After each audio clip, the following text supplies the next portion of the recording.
semuanya, perkenalkan nama saya Venika dari Universitas Katolik Musi Caritas, semester 5 jurusan akuntansi. Jadi, video ini saya buat untuk memenuhi tugas akhir dari mata kuliah kewirausahaan.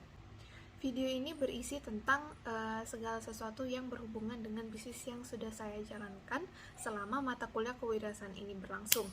Adapun hal-hal tersebut meliputi yang pertama adalah latar belakang, visi misi, kemudian berbagai aspek yang mendukung di dalam bisnis ini. Baiklah, yang pertama adalah latar belakang. Jadi, pada awal mata kuliah ini dimulai, kami diminta untuk membuat sebuah makanan untuk dijual. Namun, makanan yang diminta untuk kami buat ini bukanlah makanan biasa, melainkan makanan yang sudah diberikan sedikit inovasi agar tidak terlihat biasa-biasa saja atau seperti makanan pada umumnya. Nah, akhirnya saya memutuskan untuk mencoba membuat beberapa macam makanan. Namun, banyak makanan yang pada akhirnya tidak jadi saya lanjutkan menjadi bisnis saya dan gambar-gambarnya akan saya tunjukkan di akhir video.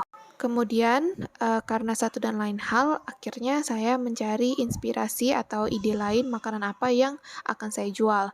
Nah, kemudian suatu ketika saya ingat bahwa tante saya ini menjual sebuah gohyang ikan yang isiannya itu dari daging ikan. Tapi karena saya pikir kalau daging ikan itu kan lumayan mahal, kemudian juga susah dicari karena tidak selamanya atau tidak setiap hari ikan yang kita dapat itu bisa segar. Nah, pada akhirnya muncullah ide, bagaimana kalau misalkan goyang ini saya ganti dagingnya menggunakan daging ayam. Karena daging ayam ini lebih mudah untuk didapatkan, kemudian harganya juga jauh lebih murah daripada daging ikan. Sejujurnya, banyak sekali gohyang-gohyang yang dijual di pasaran, apalagi di kota saya yaitu Palembang. Mayoritas gohyang yang dijual di pasar itu sebenarnya menggunakan daging yang tidak halal atau daging B2. Dan kulitnya pun menggunakan kulit tauki atau kulit tahu yang cenderung lebih alot dan lebih berminyak, sehingga tidak semua orang tuh bisa makan. Nah, akhirnya saya inovasikan lagi. Jadi untuk kulitnya saya ganti menjadi kulit pangsit. Jadi kulit pangsitnya itu lebih renyah dan juga kalau misalkan digoreng dan dikeringkan itu tidak bakal berminyak. Sehingga terciptalah gohyang ayam crispy buatan saya. Selanjutnya adalah visi dan misi. Visi saya adalah menjadi pelopor gohyang ayam di Palembang. Kemudian bisnis ini bisa memiliki banyak franchise di berbagai kota di Indonesia dan rasa dari gohyang ayam ini bisa cocok di lidah seluruh masyarakat Indonesia. Dan untuk mencapai semua visi tersebut, maka misi kami adalah untuk selalu menjaga kualitas setiap bahan yang digunakan, kemudian melakukan evaluasi pada setiap sampel produk makanan, menjaga kebersihan dalam setiap proses produksi, tidak mengandung bahan makanan yang tidak halal, dan selalu menguji kualitasnya agar tetap terjamin. Selanjutnya adalah aspek organisasi dan sumber daya manusia. Berikut adalah gambaran dari susunan organisasi dalam bisnis ini. Yang pertama adalah pemimpin, yaitu sebagai pemilik usaha, yaitu saya. Nah, tugas saya sebagai pemilik di sini adalah untuk mengkoordinasi sekaligus mengawasi pekerjaan para staf, kemudian juga mengawasi jalannya bisnis ini agar tetap lancar. Selanjutnya adalah staf produksi, yang dimana staf produksi ini bertugas dalam memproduksi makanan dan bertanggung jawab dalam menjaga kualitas dari setiap bahan makanan yang kami gunakan. Selanjutnya adalah staf pemasaran, yang dimana tugasnya adalah membuat promosi mengenai produk makanan yang kami produksi. Kemudian staf penjualan yang bertanggung jawab untuk melayani kebutuhan para pelanggan kami dan melakukan transaksi dengan para pembeli. Dan terakhir ada staf keuangan, di mana tugasnya adalah untuk mengolah keuangan dan mencatat semua transaksi yang terjadi. Selanjutnya adalah aspek pemasaran. Jadi produk yang kami hasilkan adalah gohyang ayam crispy. Untuk permintaan dan penawaran, dari permintaannya sendiri, karena dilihat dari banyaknya jumlah mahasiswa Unika Katolik Musi Caritas, maka peluang permintaan dari goyang ayam crispy ini juga bisa dipastikan memiliki kuantitas yang cukup tinggi. Kemudian untuk penawarannya, jika permintaannya semakin tinggi, maka produk yang akan kami sediakan juga akan semakin kami tingkatkan. Untuk moto, kami mengambil kalimat, rasakan sensasi crispy dan lembut dalam sekali hap. Untuk harga, kami menyesuaikan dengan para kantong mahasiswa dan mahasiswi, sehingga harga yang kami patok adalah 5.000 per piecesnya. Selanjutnya adalah logo, label, dan kemasan. Nah, berikut ini adalah gambar logo yang telah kami buat untuk goyang ayam crispy kami. Kemudian ada label, yang di dalamnya kami cantumkan gambar dari produk kami, beserta dengan komposisi, kuantitas, rasa, dan juga kontak person yang bisa dihubungi jika ingin memesan. Kemudian untuk kemasannya, kami menggunakan lunchbox atau kemasan box yang berwarna coklat yang di dalamnya ada lapisan laminasi untuk tahan panas dan juga tahan bocor. Kemudian di atasnya nanti kami akan tempelkan logo yang sudah kami buat. Selanjutnya ada strategi usaha, jadi kami memanfaatkan media offline dan juga online untuk memasarkan produk kami.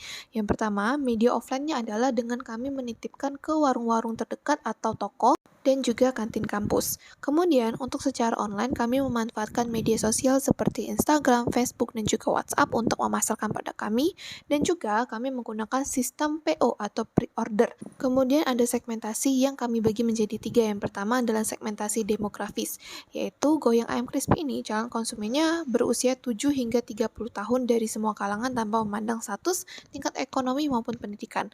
Yang kedua, segmentasi geografis.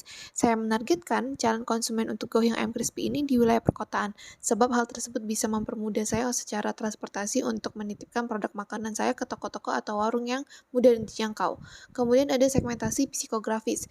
Jadi, goyang ini menyasar ke calon konsumen yang memiliki banyak pekerjaan sehingga terlalu sibuk untuk menyiapkan makanan, sehingga makanan ini bisa menjadi salah satu alternatif untuk frozen food di rumah, sehingga di mana saja dan kapan saja bisa langsung dihangatkan kembali dan langsung dimakan sehingga sangatlah praktis. Kemudian target dari bisnis ini adalah anak-anak sampai orang tua baik pria maupun wanita yang berusia 4-60 tahun ke atas. Bertempat tinggal baik di kota maupun daerah namun yang mudah dijangkau oleh transportasi. Kemudian penduduk atau masyarakat yang muslim dan ingin mencoba bagaimana rasanya goyang namun dengan versi yang halal.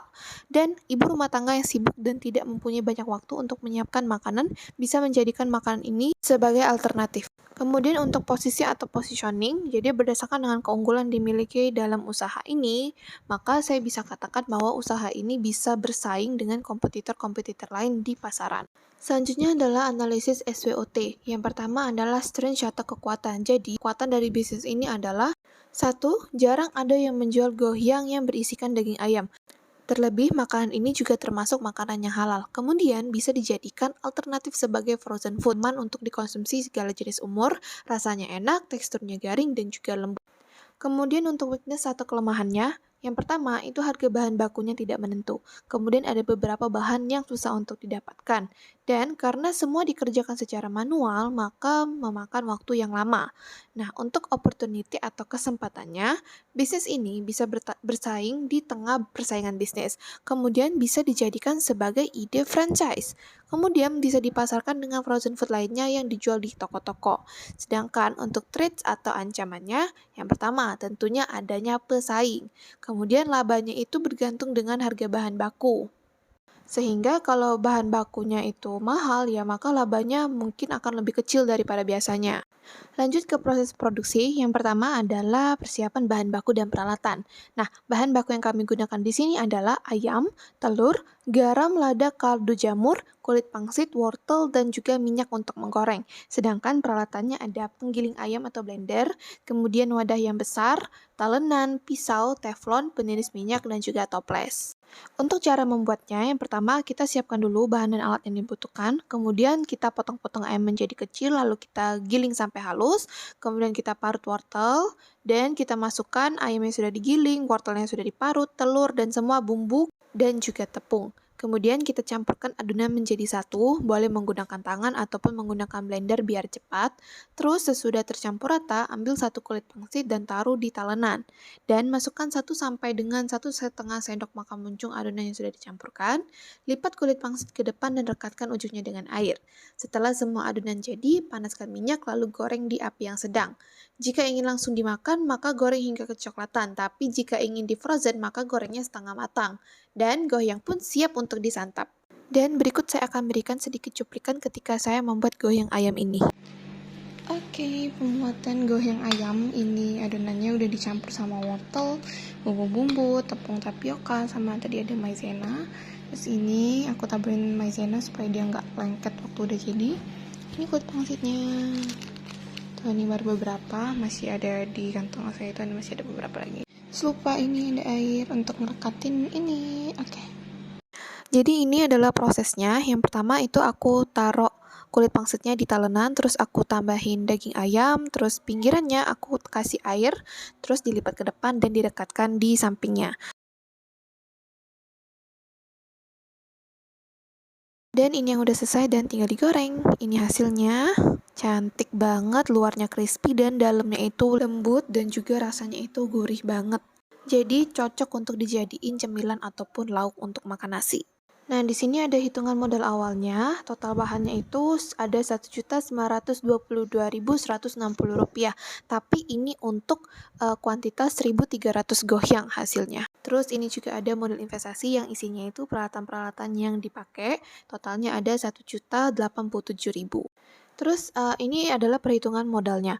Jadi untuk perhitungan modal awal, total modal awal yang dibutuhkan itu modal kerja plus modal investasi.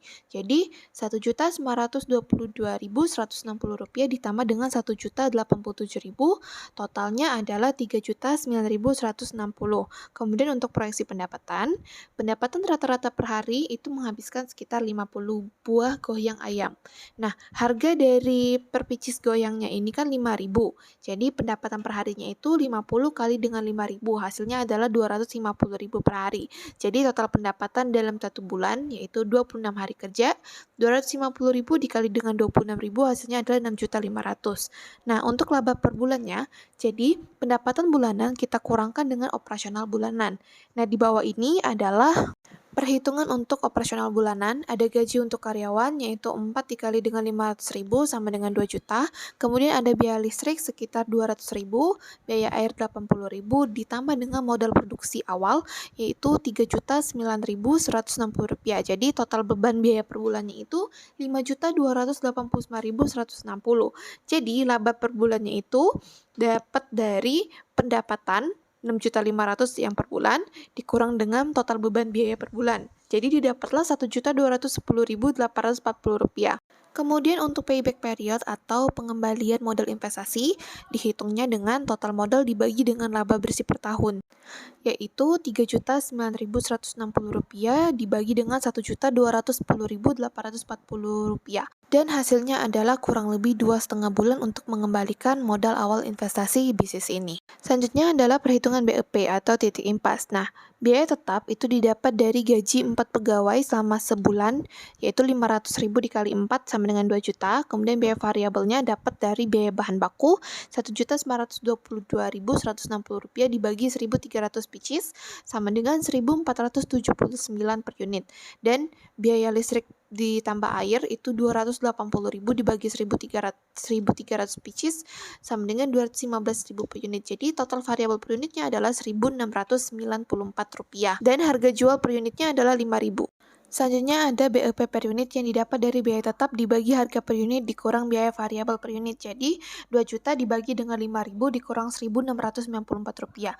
Hasilnya adalah 605 unit. Dan untuk BEP rupiahnya didapat dari biaya tetap dibagi kontribusi margin per unit dibagi dengan harga per unitnya. Jadi 2 juta dibagi 1.694 dibagi dengan 5.000. Hasilnya adalah 2.000 dibagi 0,34 dan didapatlah BEP per rupiahnya adalah Rp5.882.353. Selanjutnya ada target penjualan. Jadi, jika BEP per rupiahnya adalah Rp5.882.353 atau kita bulatkan menjadi Rp5.880.000 dan saya ingin mendapatkan keuntungan sebesar 50% dari nilai BEP tersebut, maka perhitungannya adalah minimal penjualan sama dengan persentase target dikali dengan target nilai penjualan. Jadi minimal penjualannya adalah 150% dikali dengan Rp5.880.000. Maka hasilnya adalah Rp8.823.529.000. Nah, jadi artinya target penjualan bulan berikutnya untuk bisnis goyang ayam saya ini adalah Rp8.823.529 untuk mendapatkan 50% keuntungan dari nilai setelah mencapai titik impas. Dan berikut ini adalah tahap evaluasi produk di mana pada tahap ini saya memanfaatkan media Google Form untuk meminta kritik dan saran dan juga penilaian dari teman-teman yang sudah mencicipi goyang ayam crispy saya, dan berikut adalah hasilnya. Ada pendapat mengenai bagaimana rasa dari goyang ayam crispy ini, kemudian ada penilaiannya, ada kritik dan juga ada saran. Nah, berikut ini adalah makanan yang pernah saya coba sebelum akhirnya saya memutuskan untuk memilih goyang ayam yang sudah saya jelaskan di awal tadi.